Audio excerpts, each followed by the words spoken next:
Since August of last year, the Shanghai Futures Exchange silver inventories were 7.5 million ounces. They are now touch almost 60 million ounces. It's a phenomenal increase of silver that has gone into the Shanghai Futures Exchange.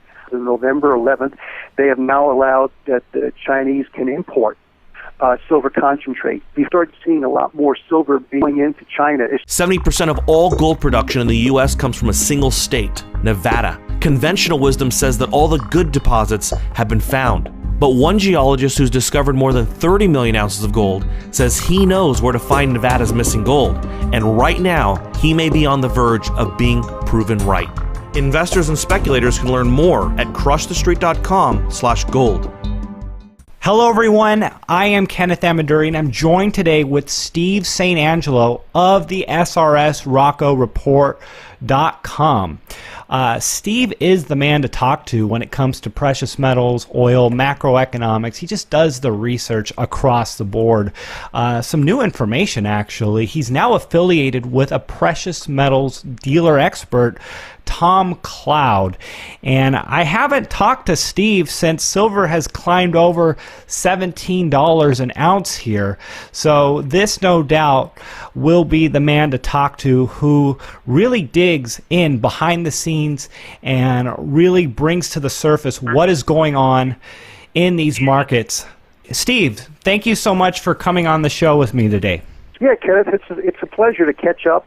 Things seem to be happening at a much quicker rate today, and it is interesting to see the precious metals pop over the past quarter now into April, and so there's a lot to talk about. There sure is. Silver is now around $17.50. Had a nice little pop, especially after yesterday's meeting with the Fed. But I'll start you off here, Steve. What does the gold-silver ratio hitting 83 earlier this year and now coming down to around the 71 range, this closing of the gap mean to you? Does this something you look at? I do. One of the things, as you know, folks who read my work, follow my work, I tend to look at more of the bird's eye view. There's a lot of analysts out there that look at, they're more traders, and they look at more of a daily, weekly, quarterly, how things are changing in the markets. But I tend to look at trends. So a falling gold-silver ratio is an interesting trend. Now, is this the beginning of a much lower movement in the gold-silver ratio? And of course, that's a good question because right now the price of gold and silver, gold really popped in the first 2-3 months. And then both the metals kind of fell a little bit, and then silver came back this last month in April and really popped further than gold did. And so a lot of analysts are saying, well, we've been waiting to see silver move higher than gold to correspond to gold's movement. And like Michael Bilkin, he's been on King World News. What was interesting about Michael Bilkin, he has this very expensive newsletter he gives to hedge funds and large clients, but he's been writing a smaller gold-silver stock report for the regular folks. And he did, I have to give him credit, he came out on King World News in November and said, the end of November, beginning December, he was starting to recommend and writing this new small gold report for regular investors, and he recommended gold stocks. And sure enough, in the first quarter, gold and gold stocks just blew. Well, at the beginning of April, he came out and not changed, but he had an update. And now he's doing a silver stock report, telling him which the top silver stocks he recommends, because he sees now silver stocks and silver really taking off, and they have. But he also said that we would see higher prices by the end of the year. Now, let me say this. There's two things going on. There's a lot of stuff happening in the markets and the economies, and in China with their new gold fix that came out on April 19th. That's when we really started seeing the metals pop. They popped pretty good that day, and so we have that going on.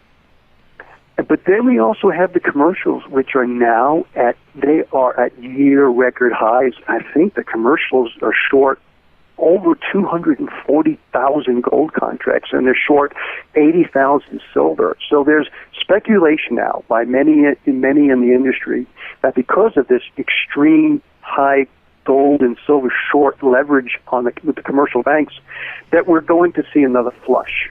And Kenneth, that may happen, and it has in the past.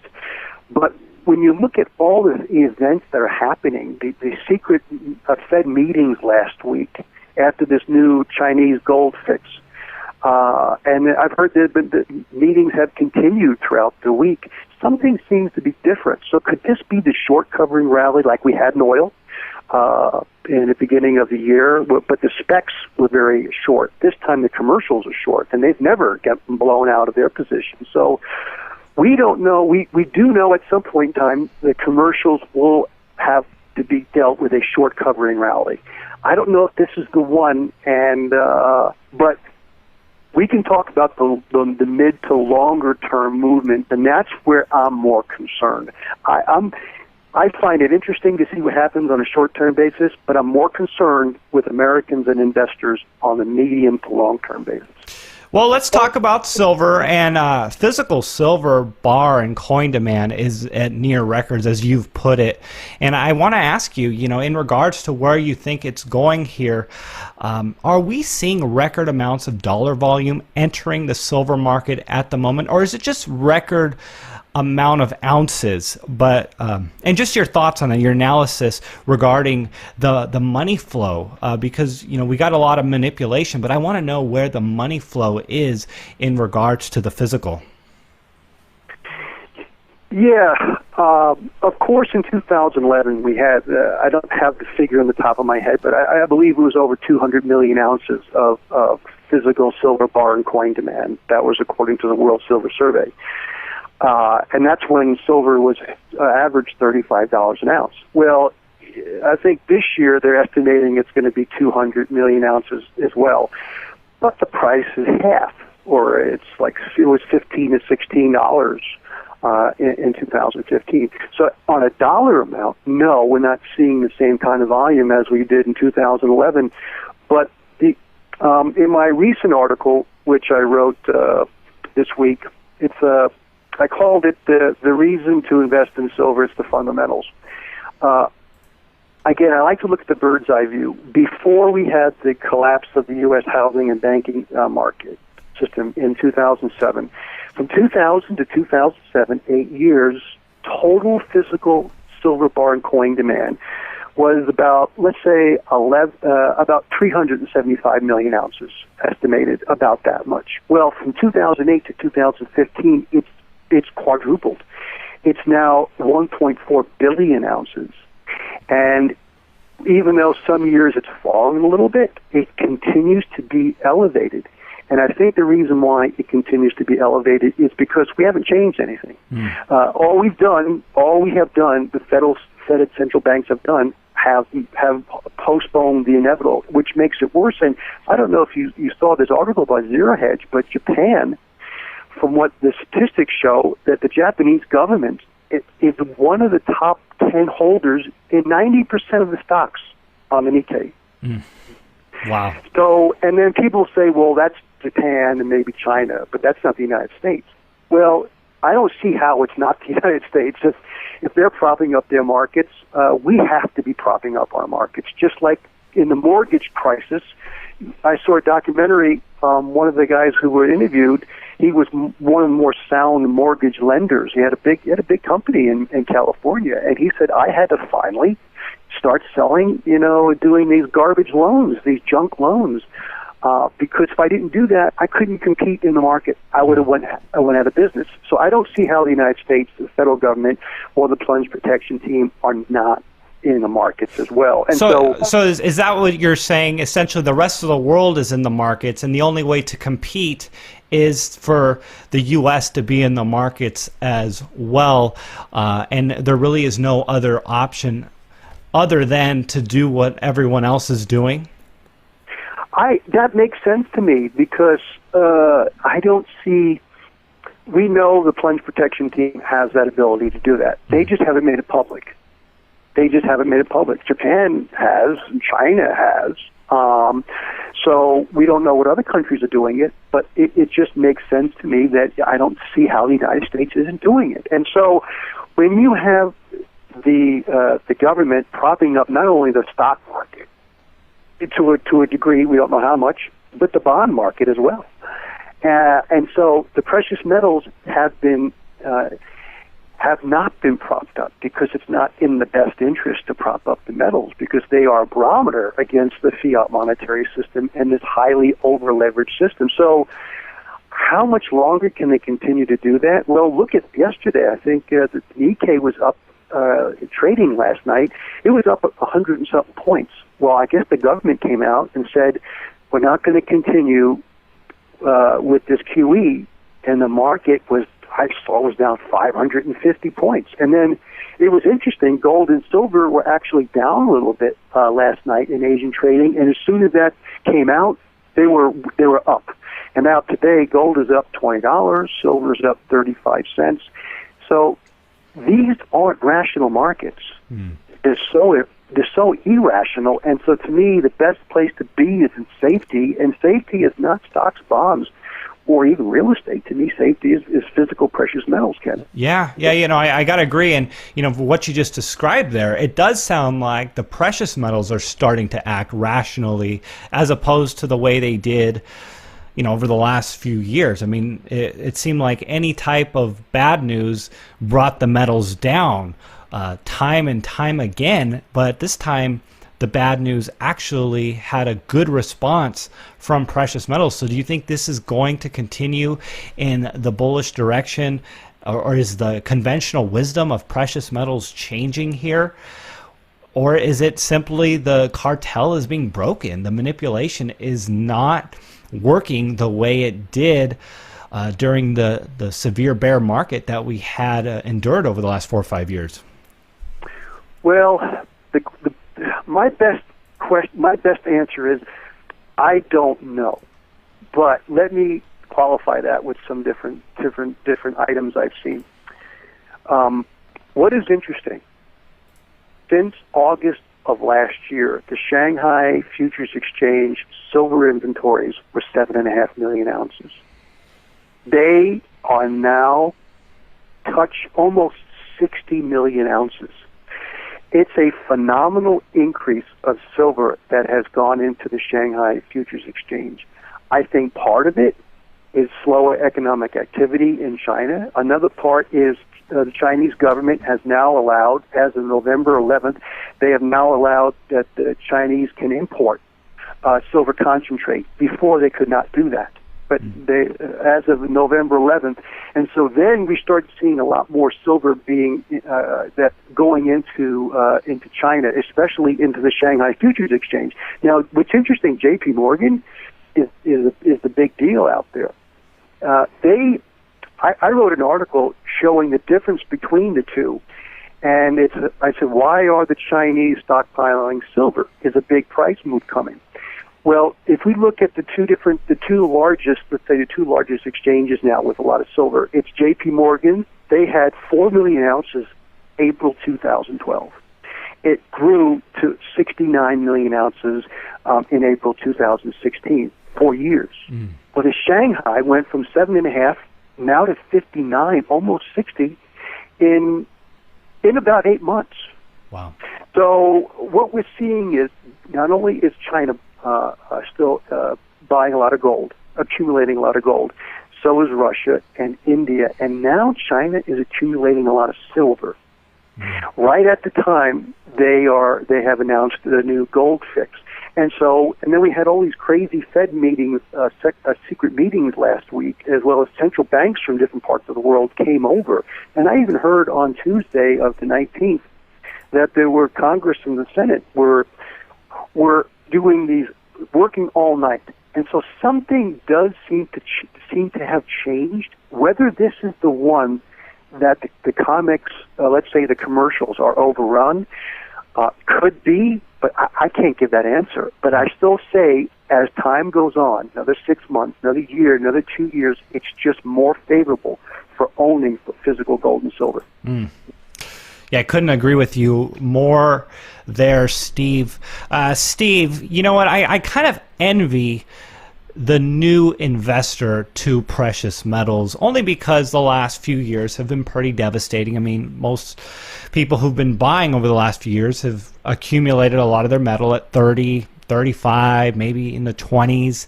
If you've been in it for some time, maybe you've invested for years and you got a lot of it in the teens, only to see, I'm talking about silver here, only to see it come back down to the teens. And of course, gold, 1900, maybe a lot of people bought in the $1,600 range, $1,500 range.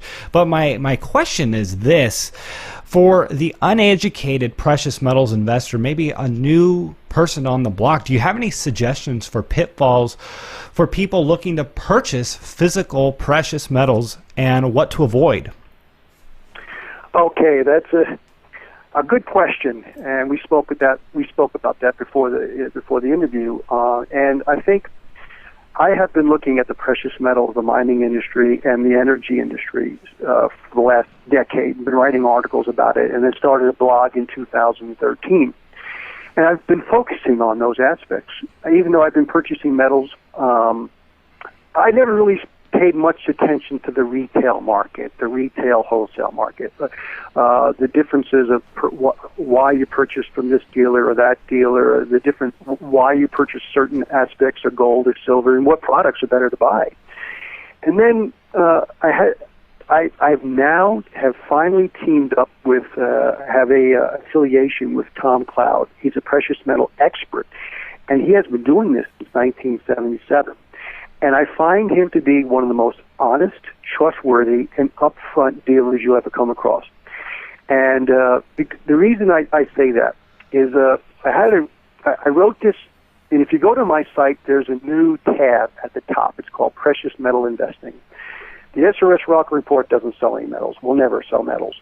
But I am sponsoring and affiliating Tom Cloud because I believe he's one of the most honest, trustworthy, and has the best prices on products and services in the industry.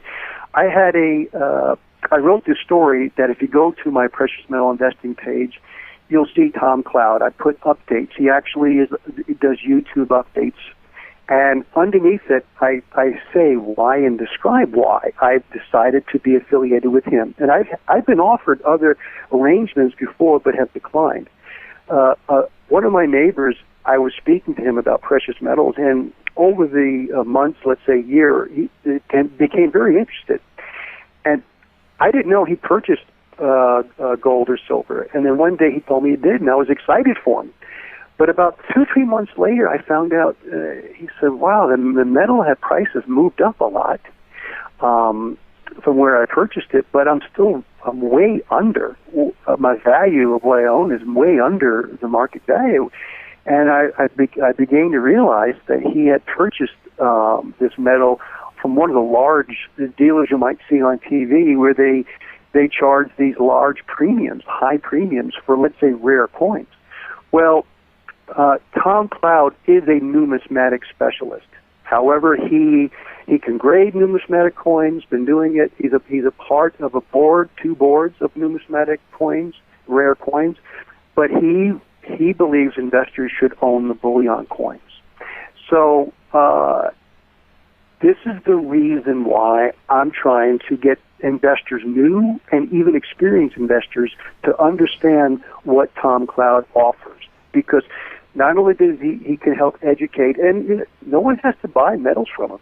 They can just call him up and ask questions, and they can call around. And people who do that, they find out he has the best rates. And there's a lot more to it, but I wanted to offer SRSRocco report readers and viewers the opportunity to really understand what is happening. And he will continue to do updates. We're going to do updates every 2 weeks, kind of tell what's going on in the markets, what he sees, different things that are happening in the precious metal, discuss different programs. And for example, let's say you want to store metal outside your home. He has a storage that is the cheapest in the industry. And actually, it could be stored fully allocated in COMEX non-bank approved vault in Delaware. And it is the cheapest in the industry if a person wanted to use that kind of facility. And so these are the kind of things we want to get out to help investors make better decisions, understand what are better products to buy. And so that's the reason why I am now affiliated with him, and look forward to educating people on the retail end of owning and purchasing precious metals, as well as selling them. Yeah. Well, Steve, I wanted to follow up with a question. You mentioned that a lot of people are paying excessive premiums for numismatic, but you were also telling me before the interview that people are paying excessive premiums for just regular bullion bars and coins as well. And this is something that an uneducated new buyer of physical metal might not realize. They might just go to their local first thing that comes up and pay an exorbitant premium. So if you'd want to just share a little bit about that too before we go on.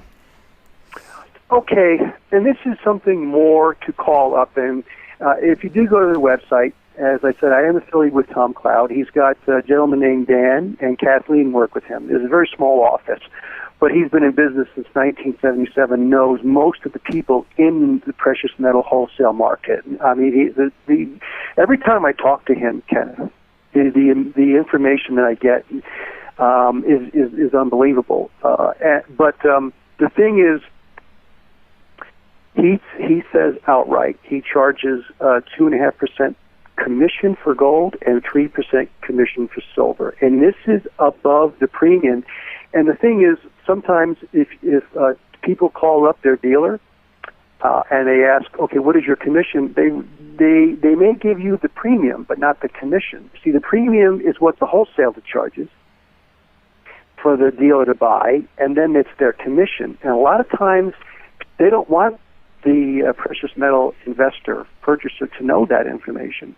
And Tom is very upfront and honest about it. And so he tells you outright what those fees are. And, of course, he doesn't charge any shipping or insurance as well when you sell the metal, if you purchase from him. And it is stored at the IDS facility. He does not charge to sell it. Many other companies will charge a commission to sell the metal. That is kind of, they'll adjust the premium of when they buy it back from you. They'll lower what they'll pay you. And I actually didn't know that until I spoke with him. So it's just a good idea to know more, educate yourself. And again, no one has to buy metals from a dealer, but I think if you call Tom Cloud up now, he's good. He is on vacation for a week. He won't be getting back from vacation. This is his first vacation in quite a long time. But you can talk to any of his associates there. But I do think helping people getting into the metals and storing them, if they want to store them, at the most reasonable rates. And actually, some things are better to be purchased than others. Certain products are better to be purchased than others because when you purchase, let's say, gold eagles, there is no 1099, but when you purchase gold bullion, a certain amount, there would be a 1099 that has to be sent to the government. So we're going to get into all the different things in the future. What are better products to own for what reasons? And I think it's a fascinating way to help the precious metal community. Well, you've been helping us for years now, and we really do appreciate this new information here. Steve, I want to ask you a personal question here. You advocate and lead by example a very prudent lifestyle. And I want to ask you, were you always this way, or did something happen in your life that made you take the future a bit more seriously? Born and raised in New York. Lived in Long Island until I was a kid. We moved to Florida, Cocoa Beach, Florida, for several years. We were down there I was down there for 10 years. And then I lived in the big city, Orlando and Atlanta, for quite a long time. But I always wanted to get back to the land because I always had a yearning to get back and to live life a little bit more simple. But it wasn't until the research I did in 2000, when I started buying precious metals in 2002, I remember my first bar I purchased for $4.92 an ounce. I started researching the precious metals back then, and then I saw what was happening in our economy with the crazy mortgage industry and the banking industry. And then you see Peter Schiff on CNBC saying it's all going to come crashing down. Mm-hmm. Well, he said it for 3 years, and it finally did. And so at that point, my wife and I decided to move to the country. And I just thought it was a good move, and sure enough, the collapse came. And I wasn't surprised, but as I said before in interviews, we are surprised how much they've propped it up. And now the thing is, we've used a lot of liquidity. The Fed and central banks used a lot of liquidity, and then they dropped interest rates to zero, and that brought on this shale oil, which kind of kept things going for another 5, 7, 8 years. However, a lot of the shale oil fields are really peaking and falling quickly now. And so I think by 2020, Kenneth, U.S. oil production is really going to fall, and by 2025, we could see 75% decline in U.S. oil production. And so at that point in time, I think it's prudent to be out of the major cities. I'm not trying to be alarmist, but I think it's going to be really rough to keep business as usual going with that kind of a change in our energy production. So that's the reason why I moved out to the country. Yes, maybe I moved out a little early, or got into the precious metals early, but early is better than too late. And so I do think it's good to protect yourself in many ways. And I do think the survival websites are very important too.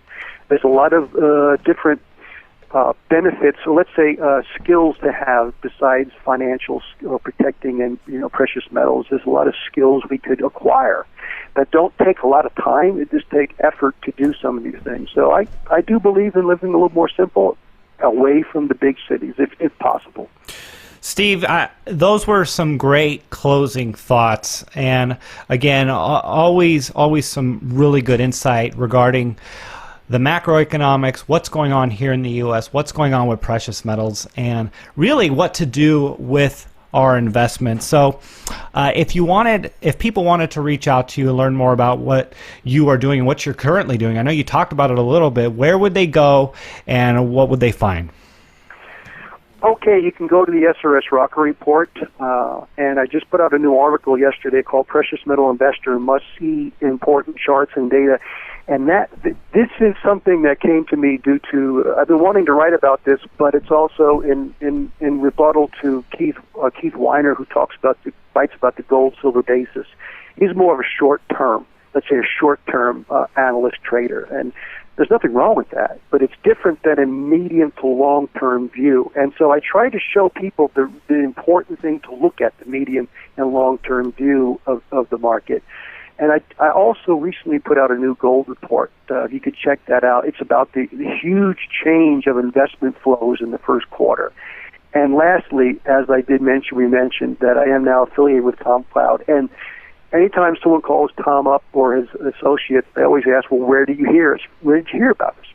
And some people will say, well, I'm not going to tell them I heard from Steve or SRSRocco report because I don't want to pay more.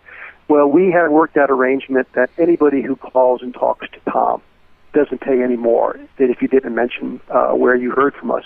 And they'd like to know where they were discovered. So I just wanted to say that, and it's going to be interesting, Kenneth. I'd like to maybe touch base again in another month or two to see how this huge commercial short positions in gold and silver, how they worked out. Did they knock the metals down once again, or is this a different story going forward? It is a different story going forward. I don't know if it's today, it's 6 months, or a year or so, but it will be a much different story in the medium to long term. Yeah. And that's where investors should be buying the metals, just like a retirement account. Instead of putting digits in a bank for when you retire, I believe you should just acquire the metals, physical metals, to retire. That's the difference I see. And so you don't have to worry about the short-term movements. You're worried more about the medium to long term. Always something to talk about, and I do look forward to that call. I got to tell you, my wife is having contractions at the moment. Oh, every 30 minutes she's having contractions. So Amongst the bad news, I look forward to precious metals rising and also the birth of a new child here. So I'll try not to be too down in this time, and I look forward to talking to you in the very short term here. Steve, thanks so much for coming on the show with me. Always a pleasure, and congratulations on the new arrival.